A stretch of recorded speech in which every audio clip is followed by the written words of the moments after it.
بسم الله الرحمن الرحيم. وإذا قال الرجل لامرأته وهو صحيح إذا جاء رأس الشهر أو إذا دخلت الدار أو إذا صلى فلان الظهر أو دخل فلان الدار فأنت طالق فكانت هذه الأشياء والزوج مريض لم ترث. دیکھیں اس سے پہلے حالت مرض کے اندر طلاق دینے سے متعلق جو باتیں تھیں وہ مطلق تھی اور اس کے اندر کسی شرط کا ذکر نہیں تھا. اب یہاں حالت مرض کے اندر بیوی کو طلاق دیں لیکن معلق بشرط کر کے دے دیں، یعنی معلق طلاق، اس کا ذکر یہاں سے ہو رہا ہے. اور اس میں یہ 4 صورتیں ذکر کرتے کہ اذا قال الرجل لامرأته وهو صحيح، ایک شخص نے اپنی بیوی سے کہا، حال یہ ہے کہ وہ تندرست تھا، تندرستی کی حالت میں یہ بات کہی. کیا کہا؟ اذا جاء رأس الشهر، جب مہینہ کی پہلی تاریخ ہوگی، او اذا دخلت الدار، جب تو گھر میں داخل ہوگی، او اذا صلى فلان الظهر، یا فلاں آدمی ظہر کی نماز پڑھے گا، او اذا دخل فلان الدار، یا فلاں آدمی گھر میں داخل ہوگا، فانت طالق، تو ایسی صورت میں تجھے طلاق ہوگی. اب دیکھیں 4 صورتیں بتائیں. ایک وقت کے آنے کے ساتھ کہ مہینے کی پہلی تاریخ ہوگی. اب تو یہ کسی کی بس میں نہیں ہے اس کا آنا نہ آنا، ٹھیک ہے. اذا دخلت الدار، اب یہ جو بات ہے یہ عورت کے اختیار میں ہے، گھر میں داخل ہوگی طلاق پڑے گی، نہیں ہوگی تو نہیں پڑے گی. اذا صلى فلان الظهر، فلاں کسی اور کے عمل کے ساتھ طلاق کو معلق کر دیا ہے تو کہتے ہیں فانت طالق فکان هذه الاشیاء والزوج مريض. اب یہ ساری شرطیں پائی گئی، حال یہ ہے کہ اب شوہر بیمار ہے. یعنی طلاق جس وقت وہ کر رہا تھا اس وقت وہ تندرست تھا، لیکن جس وقت یہ شرطیں پوری ہو رہی تھی اس وقت وہ کیا تھا؟ بیمار تھا. لم ترث، تو اب وارث نہیں بنے گی. وان کان القول فی المرض ورثت، اگر اس نے یہ باتیں بھی حالت مرض کے اندر کہی ہو اور یعنی یہ شرطیں بھی حالت مرض کے اندر لگائی ہو اور پھر وہ شرطیں پائی بھی جائے حالت مرض کے اندر، تو ایسی صورت میں وہ وارث بنے گی. الا فی قولی اذا دخلت الدار، البتہ اس میں ایک جملہ ایسا ہے جو عورت کے فعل سے متعلق ہے، اس میں وارث نہیں بنے گی، اس میں تھوڑی تفصیل ہے. وہذا علی وجوہ، کہتے ہیں اس کی کئی صورتیں ہیں. اما ان يعلق الطلاق بمجیء الوقت، یا تو طلاق کو معلق کیا جائے وقت کی آمد کے ساتھ، ایک صورت. او بفعل الاجنبی، یا کسی اجنبی کے فعل کے ساتھ، یعنی کہ کوئی اور آدمی فلاں کام کرے، زور کی نماز پڑھے، گھر میں داخل ہو جائے، کہیں چلا جائے، فلاں چیز کھا لے، تو تجھے طلاق ہے. یعنی غیر کے فعل کے ساتھ اپنی بیوی کے طلاق کو معلق کیا. دو صورتیں. او بفعل نفسہ، یا اپنے فعل کے ساتھ بیوی کے طلاق کو معلق کر دیا. مثال کے طور پر اگر میں نے یہ کام کیا، میں اگر وہاں چلا گیا، میں اگر گھر میں داخل ہوا، میں نے اگر کھانا کھا لیا تو تجھے طلاق. اپنے فعل کے ساتھ بیوی کے طلاق کو معلق کیا.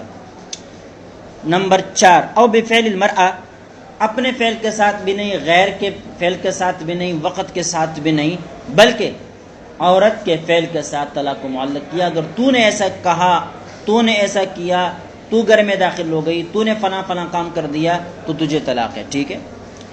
وَكُلُّ وَجْهٍ عَلَى وَجْهَيْنِ، اب یہ 4 صورتیں ہو گئی. ان 4 صورتوں میں سے ہر ایک صورت کی 2 صورتیں، تو 4 کو 2 میں ضرب دیں گے تو کل 8 صورتیں بن جائیں گی. وہ یہ اما ان كانت تعلیق فی الصحہ وشرط فی المرض او کلاہما فی المرض. وہ یہ کہ دیکھیں صحت، تعلیق جو ہے نا صحت میں ہو اور شرط مرض میں پائی جائے، پہلی صورت. او کلاہما فی المرض، مرض یہ تعلیق بھی مرض کے اندر پائی گئی اور پھر وقوع شرط بھی مرض کے اندر، ٹھیک ہے. دونوں صحت میں ہو، دونوں صحت میں ہو، یا یہ کہ تعلیق مرض میں ہو اور وقوع شرط وہ صحت میں ہو جائے. تو کل صورتیں کتنی بنیں گی؟ 8 صورتیں بنیں گی، ٹھیک ہے. یعنی ایک کو الگ الگ مان لیا جائے، ہر ایک کو الگ الگ مان لیا جائے. کیسے بھائی؟ شرط صحت میں ہو، یعنی تعلیق بھی صحت میں ہو، پھر شرط بھی صحت میں پائی جائے، جبکہ وہ شرط جو ہے عورت کا فعل ہو. کیا ہو؟ عورت کا فعل. شرط جو ہے وہ یعنی تعلیق وہ صحت میں پائے جائے، لیکن وقوعی شرط جو ہے وہ مرض میں پائے جائے، وقوعی شرط کس میں پائے جائے؟ مرض میں پائے جائے، جبکہ معلق بشرط جو چیز ہے جس کے ساتھ عورت کی طلاق کو معلق کیا گیا ہے وہ عورت کا فعل ہے، عورت کا فعل۔ اس طرح یہ ہر ایک کے ساتھ دو صورتیں لگا لیں تو 8 بن جائیں گی۔ دیکھیے کہتے ہیں اما الوجہان الاولان، پہلی صورتیں کہ جب تعلیق صحت میں ہو اور شرط مرض کے اندر پائے جائے، وہوا ما اذا کان تعلیق بمجیء الوقت، اب اس کی مختلف وہ صورتیں ہیں، یا تو شرط جو ہوگی وہ وقت کی آمد ہوگی، بیان قال اذا جاء راس الشهر فانت طالق، جب پہلی تاریخ ہوگی تجھے طلاق ہے، او بفعل الاجنبی، ایک صورت یہ ہو گئی، او بفعل الاجنبی، یا اجنبی کے فعل کے ساتھ طلاق کو معلق کیا گیا ہو، بیان قال ان دخل فلان الدار او صلى فلان الظهر، کہ فلاں گھر میں داخل ہو جائے یا فلاں ظہر کی نماز پڑھے، وکان التعلیق والشرط فی المرض، تعلیق بھی اور شرط بھی دونوں مرض کے اندر پائے گئے، فلح المیراث، ان صورتوں میں عورت کو میراث ملے گی، کیوں؟ لأن القصد إلى الفرار قد تحقق منه بمباشرة التعلیق في حال تعلق حقها بماله، اس لیے کہ اس نے فرار کا قصد کیا، کیسے؟ قد تحقق منه، یہ فرار کا جو قصد ہے، لأن القصد إلى الفرار قد تحقق منه، اس لیے کہ فرار کا جو قصد ارادہ ہے وہ متحقق ہو چکا ہے بمباشرت التعلیق، تعلیق کی عمل کرنے کی وجہ سے، فی حال تعلق حقها بمالہ، ایسے حال میں کہ جس حال میں عورت کا حق اس کے مال کے ساتھ وابستہ اور متعلق ہو چکا ہے، مرض میں تھا، مرض کی حالت کے اندر عورت کا حق اس آدمی کے مال کے ساتھ متعلق ہو چکا تھا، اب اس نے تعلیق کر دی، طلاق دینے کے لیے کیا ہے؟ طلاق کو معلق بش شرط کر دیا، اس لیے کہتے ہیں وکان التعلیق والشرط فی المرض، نہیں وان کان التعلیق فی الصحۃ والشرط فی المرض، جب تعلیق صحت میں ہو اور شرط مرض کے اندر ہو تو لم ترث، اس صورت میں وارث پہلی صورتوں میں حانث ہوگی کہ جب کیا ہو، یعنی یہ تعلیق بھی صحت میں مرض میں ہو اور یہ شرط پائی جائے بھی مرض میں۔ دوسری صورت بتا رہے ہیں وَإِنْ كَانَ التَّعْلِيقُ فِي الصِّحَّةِ وَالشَّرْطُ فِي الْمَرْضِ، تعلیق تو صحت کے اندر پائے گئی لیکن وَالشَّرْطُ فِي الْمَرْضِ، اور شرط مرض کے اندر پائے گئی، لم ترث، تو اس صورت میں وارث نہیں بنے گی، سمجھ گئے؟ اس کی وجہ یہ ہے، آگے خود ذکر بھی کر رہے ہیں لیکن ویسے بتا رہا ہوں کہ بھائی ہمارے یہاں شرط کا جو وقت ہوتا ہے، شرط کا جو وقت ہوتا ہے در حقیقت گویا کہ طلاق اسی وقت دی گئی، گویا کہ طلاق اسی وقت دی گئی۔ یہ اچھا، اس میں ایک بات تفصیل دیکھیں، ہم جو کہتے ہیں نا، جسے پہلا کئی مرتبہ گزر بھی چکا ہے کہ جس وقت شرط کا تحقق ہوتا ہے گویا کہ طلاق اسی وقت دی جاتی ہے، گویا کہ طلاق اسی وقت دی جاتی ہے، اس سے پہلے نہیں۔ لیکن یہ بات جو ہے یہ صرف حکمن ہے، یہ بات کیا ہے؟ یہ صرف حکمن ہے، حقیقتاً ایسا نہیں ہے۔ لہذا جو شرط حالت صحت کے اندر لگا دی گئی تھی اور پھر وہ شرط ایسی تھی جو غیر کے فعل سے متعلق تھی، یعنی وہ غیر کا فعل تھا یا اس آدمی کا اپنا ذاتی فعل تھا، اور وہ شرط پائی گئی حالت مرض کے اندر، وہ شرط پائی گئی حالت مرض کے اندر، تو یہاں وہ وارث نہیں بنے گی، یہاں وہ وارث نہیں بنے گی۔ کیوں؟ اس لیے کہ اگرچہ شرط کے پائے جاتے وقت طلاق پڑے گی، لیکن یہ شرط کے پائے جاتے وقت طلاق کا تحقق گو فی الحال ہے، لیکن حقیقتاً طلاق اب نہیں دی گئی، طلاق اس وقت دی گئی جس وقت طلاق کو معلق بشرط کر دیا تھا، اس کا فیصلہ حکماً اب ہو رہا ہے۔ حکماً ایسا سمجھا جاتا ہے جیسا کہ ابھی طلاق دی جا رہی ہو، لیکن حقیقتاً طلاق پہلے دی گئی ہے، سمجھ گئے اس بات کو؟ یہ میں بار بار اس لیے کہہ رہا ہوں، حقیقتاً اور حکماً کی بات اس لیے بار بار دہرا رہا ہوں کہ آگے امام ظفر رحمہ اللہ کا مسلک اس کے خلاف ہے، کہتے وقال ظفر ترث، امام ظفر فرماتے کہ وارث بنے گی، کیوں؟ لأن المعلق بشرط ينزل عند وجود الشرط كالمنجس، اس لیے کہ جو چیز معلق بشرط ہوتی ہے وہ وجود شرط کے وقت اتر کر آتی ہے، کالمنجز، کس کی طرح؟ منجس کی طرح، یعنی جو طلاق معلق بشرط کر دی گئی تھی، جب شرط پائی جائے تو وہ ایسا ہوتا ہے جیسے کہ ابھی طلاق منجز دے دی، فی الحال دے دی، جیسے کہ ابھی طلاق منجز دے دی، پہلے کوئی طلاق ملاق نہیں دی تھی بلکہ ابھی دے دی۔ فکان یقعا فی المرض، لہذا جب یہ معلق بالشرط عند وجود الشرط یہ منجز کی طرح ہوتا ہے تو کہتے ہیں فکان یقعا فی المرض، لہذا اس کا نتیجہ یہ نکل آئے گا کہ وہ جو شرط ہے اور شرط کی وجہ سے ابھی طلاق پڑ رہی ہے تو گویا کہ شوہر اب طلاق ابھی ہی دے رہا ہے، اور جب حالت مرض کے اندر طلاق دے تو وہ فار ہوتا ہے، اور یہ عورت امرات الفار ہوتی ہے، وارث بنے گی۔ کون کہتا ہے؟ امام زبر کہتے ہیں۔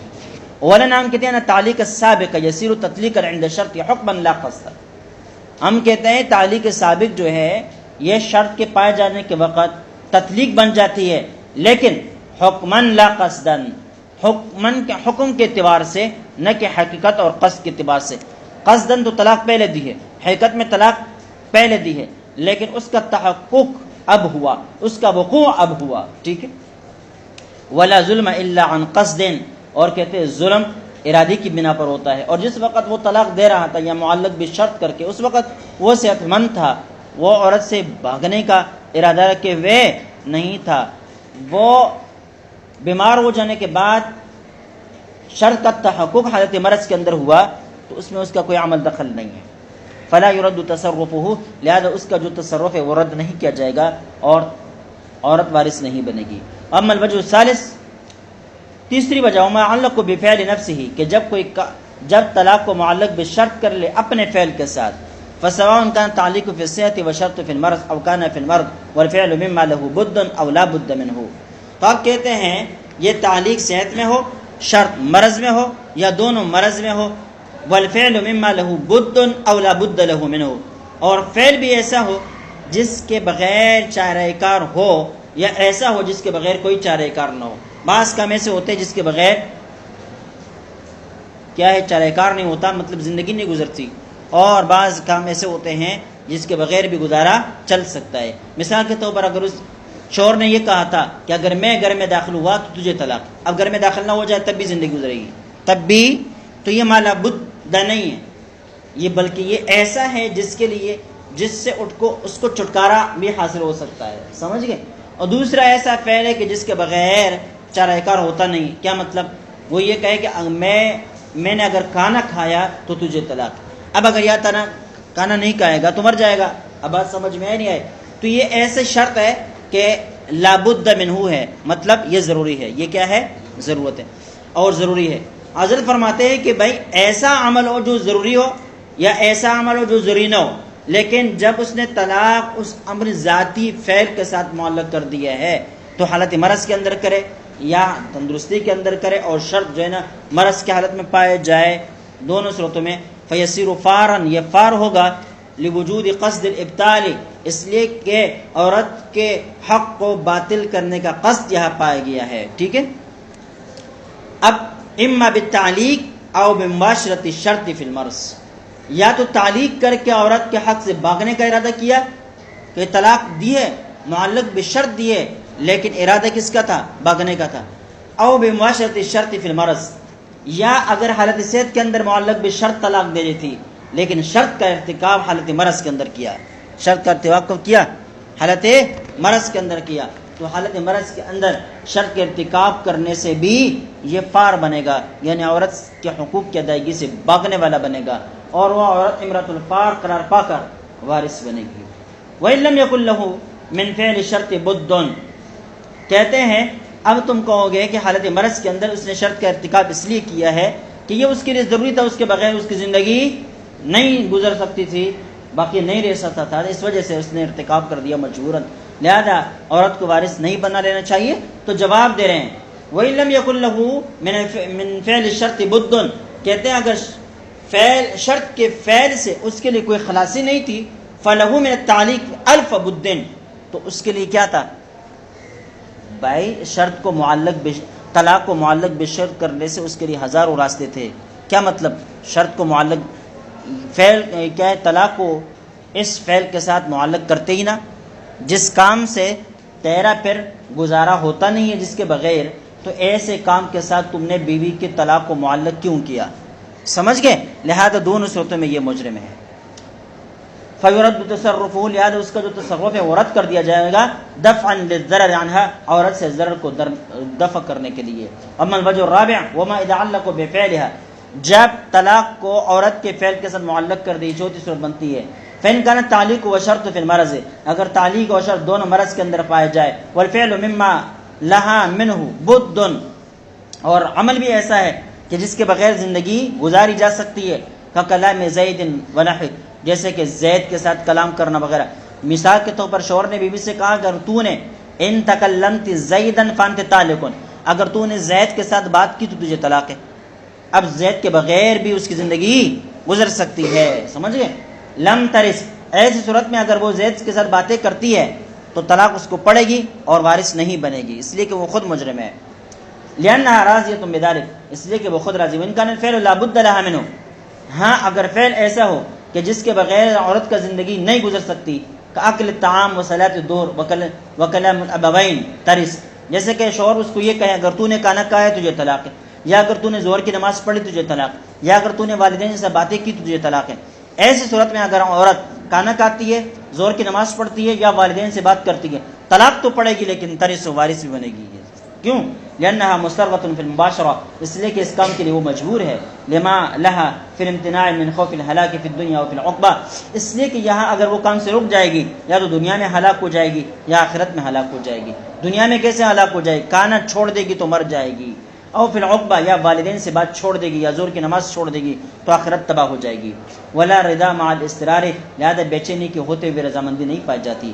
اما اذا كان التعليق في الصحة وشرط في المرض، ہاں اگر تعلیق صحت میں ہو اور شرط مرض کے اندر پایا جائے تو کہتے ہیں ان كان الفعل مما لها منه بد فلا اشكال انه لا میراث لها، ہاں اگر کام ایسا ہو جو اتنا ضروری نہ ہو، اس کے بغیر بھی زندگی گزر سکتی ہو، تو پھر اس میں کوئی اشکال نہیں کہ اس کو میراث نہیں ملے گی۔